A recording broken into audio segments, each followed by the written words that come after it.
But at the end of it, I don't want to go because these things are all, the tapes are available,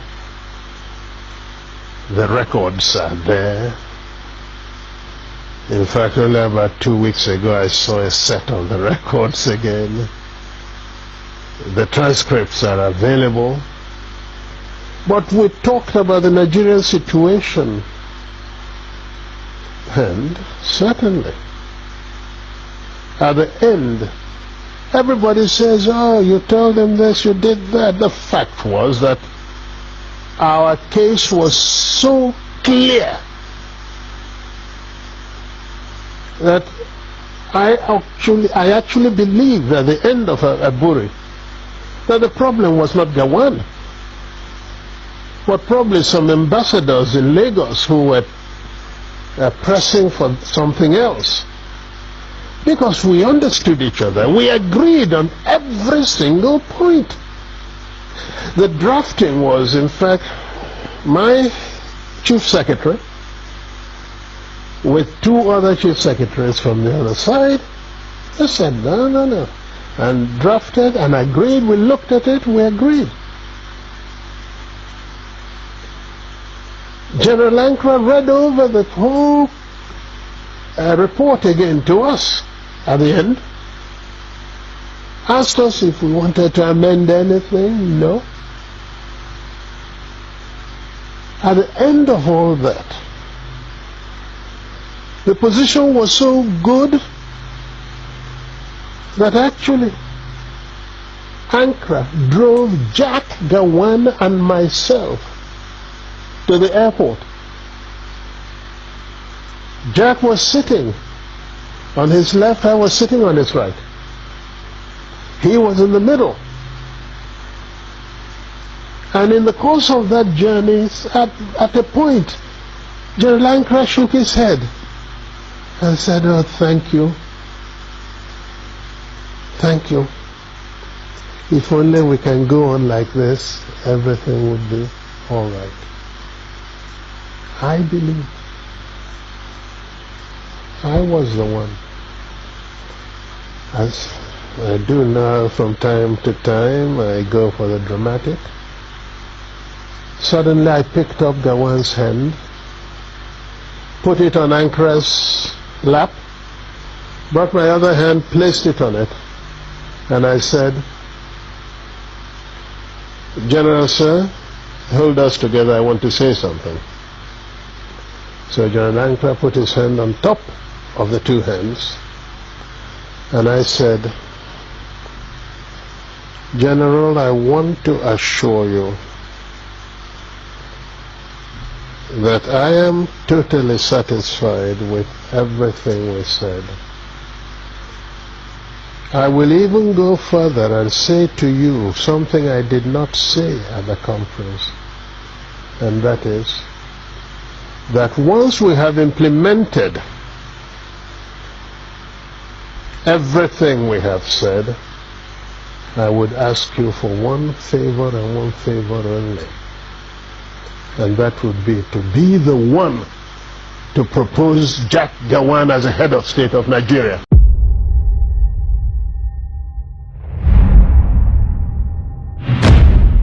Emeka arrived before dawn of 11 January 1970 in Abidjan, the capital of the Côte d'Ivoire, to begin a long and lonely exile. A small group accompanied him. His family had been sent ahead. The man who offered him sanctuary in his hour of desolation was the Ivorian president Félix Houphouët-Boigny, one of those who had chosen to recognize Biafra as a state during the war. He was widely criticized for his act then and for his acceptance in safety of the controversial refugee. But at least he had the courage of his convictions and the steadfastness to stand by the man he had befriended. Many others would prove much less steadfast. Within days of their arrival, the president thought it would be better if Emeka and his family moved out to the capital to a more secluded spot. A bungalow was proposed close to the Ivorian summer place at Yamoussoukro, far up country, and Emeka accepted. There, in a modest one-story house in a walled compound across the road from the pool where dwelt the sacred crocodiles, he began his new life in a spirit of deep sadness and dejection. As ever, his thoughts and his grief were little for himself, much for his people far away in the east across the Niger. If he wept, it was never by day where others could see, but in the dark of night, and not for himself in his ruins, but for those thousands of young men and women who had died fighting for what they believed in, and for those hundreds of thousands of small children stunted and killed by deprivation of food before they had a chance to live. Those early months were a time of deep dejection, and he looked back at the road he and his people had marched. As the first months moved towards a year, those close to him became aware of something they had not truly believed, however many times they were told. He had no money to support them in the lifestyle they felt they should expect. Like others, including the ever-present French, they assumed there was a large fortune salted away in European banks. After all, even though his late father's fortune was trapped in Lagos under Yakubu Gowon, he had handled millions and millions on behalf of Biafra. Surely he had put aside a comfortable fortune for himself. It took nearly a year before his hosts and dependents finally realized that he had not. He was penniless. He was also the subject of a gigantic campaign out of Lagos to discredit him. There was hardly a publication out of Lagos or London that did not pour down a campaign of rage and false accusations on him. It was about this time, in the second year of exile, that an observer could have noted the start of a steady stream of self-serving statements and publications coming from many of those who had been among the highest placed in Biafra and who had not suffered poverty or hunger personally. These gentlemen seemed hell-bent to repudiate Biafra and their part in its creation and government, apparently in order to ingratiate themselves with the Gowon government. Articles and memoirs appeared in a stream, each claiming its author had, throughout the whole experience, been a solid one Nigerian man forced at gunpoint to serve Biafra. Men who had spent the war riding the few Mercedes cars while others limped through the dust now painted themselves as victims forced to adopt high office by threats and coercion. Others who during the war had had the guardianship of foreign money collected and donated to buy food for the starving Biafran children now appeared again, translated from salaried officials to wealthy men drifting through the streets of Lagos in their chauffeur-driven limousines. Others left for London to purchase large apartments and country houses. Of the donated money, there was never any sign again. As the Nigerian and British press sought to elevate Yakubu Gowon to the status almost of sainthood, certainly that of a statesman of worldwide stature, the same scribblers poured their venom on the silent exile in Yamoussoukro. All Ojukwu's fault was the cry, all purpose excuse that sought to make one man the universal scapegoat for the Nigerian nation, its mistakes, its errors, its failures, and its excesses. Throughout the whole campaign, besieged by reporters for an interview to answer the charges, Emeka maintained a complete silence. He was once asked in those early years why he did not contest at least the most obvious lies. A lie, he said, is not challenged by a counterclaim. It is only highlighted. I will not give dignity to a lie by a reply. The principal accusations, vigorously promoted and argued from sources inside the British Foreign Office and High Commission, before and since the war, was that Emeka had been from the onset bent on the pursuit of political power and of self-advancement. This is probably the accusation that has most firmly stuck, and he has never bothered to reply. It is, however, a charge that simply does not make sense if one looks at the man and the history of what happened.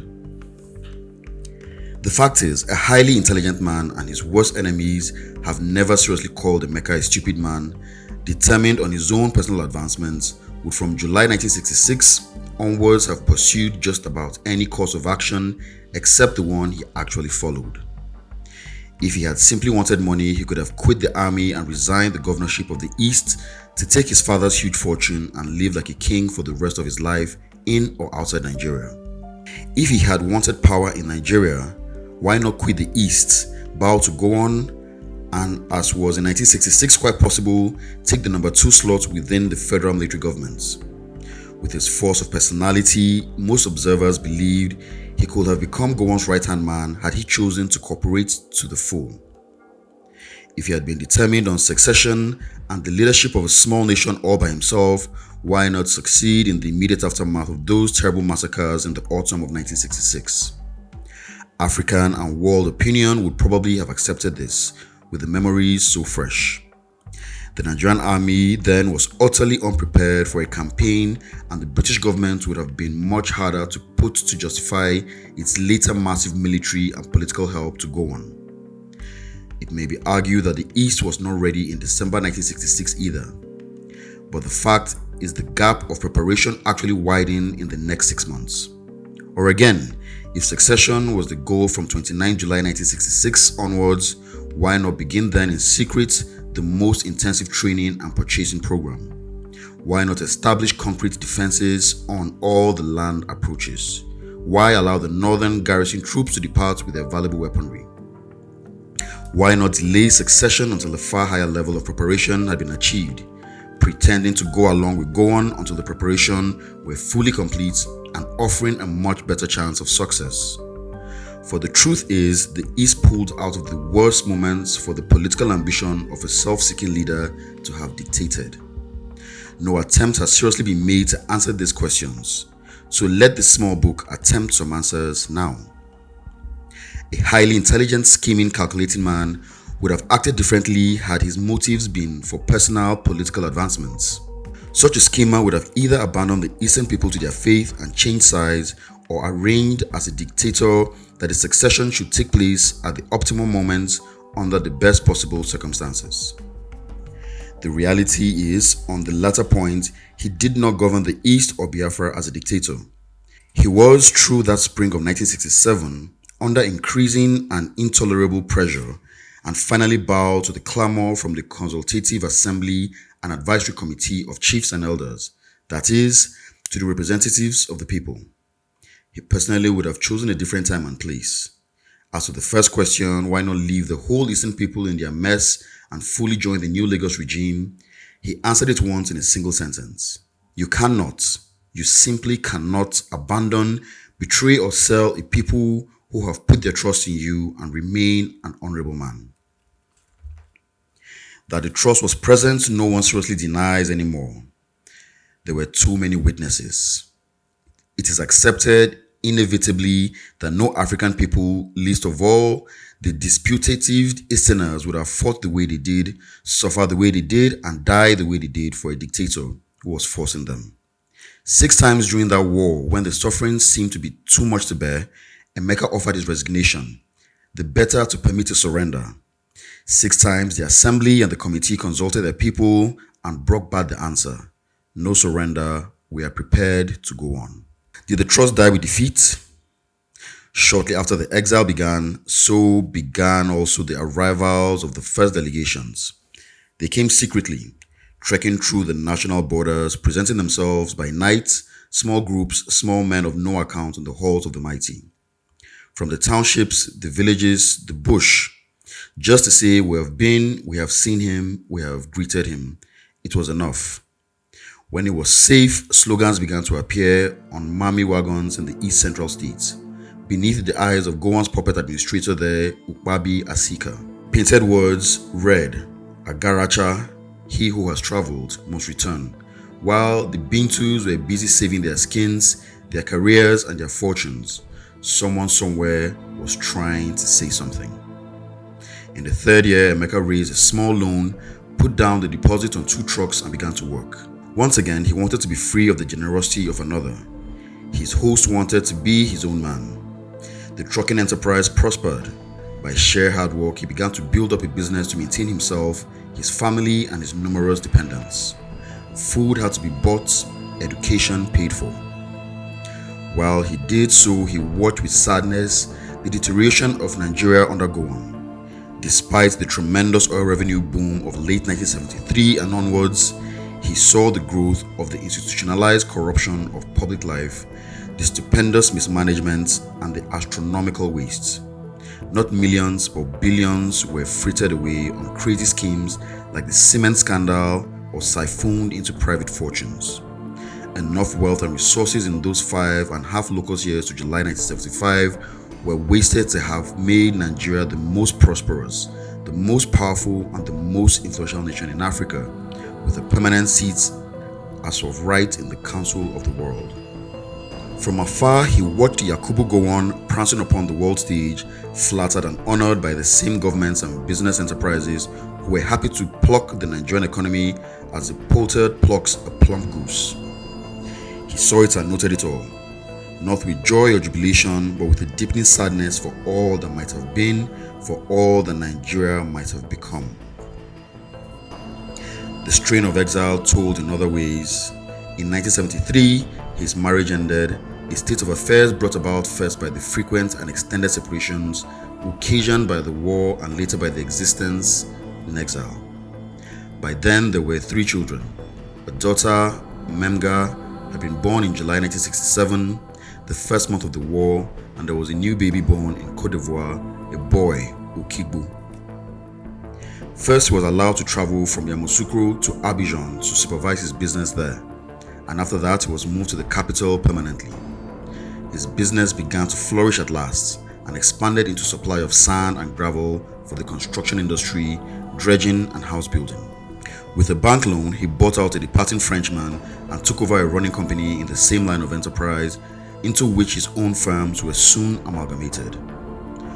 On 29 July 1975, he heard the news that Gowon had fallen and that General Mohammed was behind the coup, the only man ever to have led 2 coups in Africa. He smiled at the news. I wondered when Murtala would finally have had enough, he said. When asked about where he thought Gowon would go from Kampala, he shrugged and said, Britain, of course. 24 hours later, Yakubu Gowon landed to a secure asylum in Britain. The 9-year rule was over at last. It is just, Emeka commented. Now he has gone home to his masters. He was then asked if he thought that under the new regime he might be allowed to return to Nigeria. He smiled and shook his head. If I could talk to Murtala personally, then maybe, he said, but it will not be allowed. I do not think I shall return until a civilian rule has been restored to Nigeria. The military rule must end, and as soon as possible. The military have brought us all too much damage. It was prophetic. There were still more years of military rule in Lagos and exile in Abidjan to run. I am seeking my return to Nigeria. I am seeking it through a constitution established by the military regime.